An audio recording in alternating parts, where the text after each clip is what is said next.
Faro here with League Top 10. Today I'm going to be presenting one of two new champions that showed up on the test realm. This one's name is Pantheon, the Artisan of War. He's loosely based on a Greek soldier, so we're going to go ahead and get right into this because I've got a lot more work ahead of me. Before we get started, it's worth noting that two of the animations presented in the clips have been changed. The first one is his passive. In the videos, you're going to see 4 swirling shields around him. That's been removed because it was deemed too obvious for enemies.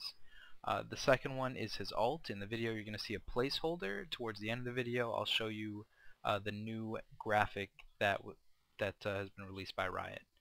So, I hope you enjoy the video, guys. Here we go. Alright, first things first, Pantheon's passive is a full shield block of the next attack that would hit him. This is procced every 4 spell casts or auto attacks, and is also immediately refreshed by his W. On the test realm, this block tower hits, but that has been nerfed. It just blocks any hit that you would take over 40 damage. This is to make it so that it'll skip over creep waves, but will still block neutral creeps.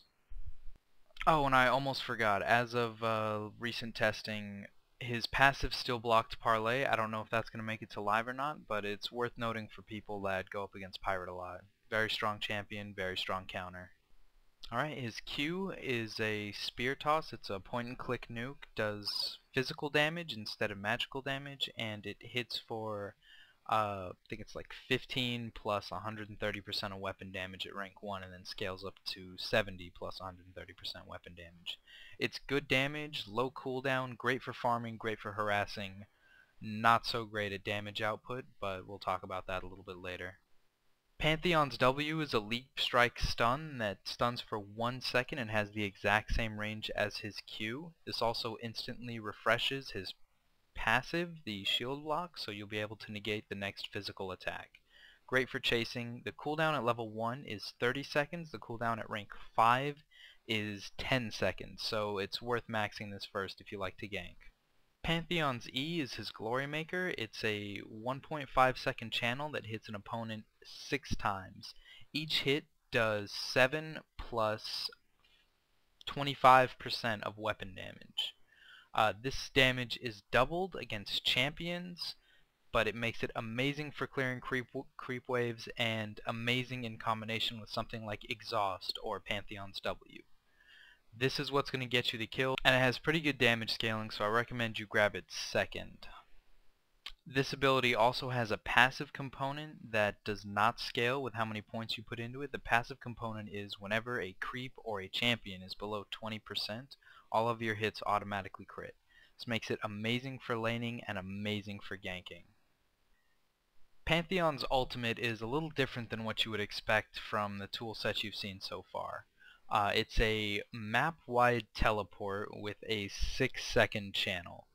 Your opponents get 2 seconds of notification, and the reason they get the notification is because if they are standing in the center, they're going to take a crap ton of damage. I'm talking absolute 0 fully charged numbers of damage. Using his R in a one-on-one is basically just using it as a teleport because anyone with half a brain is going to be able to run out of it.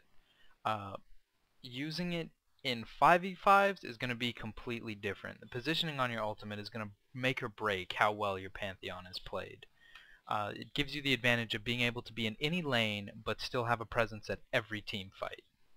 What that means is you can be bottom pushing the tower in and your team could be dancing off with the other team's center lane. As soon as the team fight initiates, they lose a tower because you've been pushing bottom, but you're also in the middle of a 5v5. If you manage to hit anyone with it, you're talking about 1,000 damage at max rank, 350 at rank 1. This, needless to say, is going to change the outcome of the fight. Not to mention the fact that it gets you there and you have a stun and a reasonable amount of damage. Imagine also your team just finished off a 4v4 and you're trying to clean up runners. You decide to drop your ultimate at their only escape route, and suddenly they have to make the choice of, do I run through it and get snared by it, or do I, hope that maybe I can survive the 4 people behind me. Really, it's going to be able to change games, but only if used correctly. Alright, so now we're going to talk about item builds. You'd think with a 4-second cooldown on his Q at all ranks and a 30 mana cost, he'd be a Sheen hero, but I don't think he is. I genuinely believe that you should get 1 rank in Q, 1 rank in W, 1 rank in E, and then max your W for the laning phase. This lets you harass your opponent, lets you last hit creeps, and it lets you get ganks off if you need to. Now this leaves you asking, why wouldn't you get Sheen on it? Well, the reason is that his abilities scale off of weapon damage, not base damage, and Sheen doubles your base damage. Sheen is great, for just a little bit of burst, but if you want your abilities to scale, which everyone needs them to, you're going to need pure damage, something like BF Swords, Brutalizer, Black Cleaver, maybe Infinity Edge, eventually if you're getting really farmed. The item build I found for me is I grab a Chalice because he has mana problems. That means a Meki Pendant and 2 health potions head tier lane.